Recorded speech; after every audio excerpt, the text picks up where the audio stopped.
எனக்கு எதிராய் உருவாகும் ஆயுதம் ஒன்றும் வாய்க்காது. படுங்க. எனக்கு எதிராய் உருவாகும் ஆயுதம் ஒன்றும் வாய்க்காது. எனது பக்கம் ஆயிரங்கள் விழுந்தாலும் என்னை அணுகாது.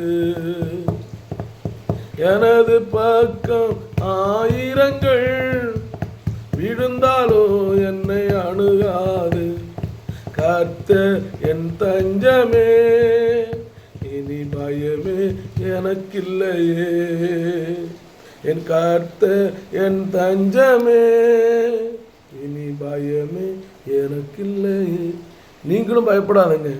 ஆண்டவர் உங்களுக்கு தஞ்சமாக, ஆண்டவர் உங்களுக்கு புகலிடமாக இருக்கிறார். ஓகேவா?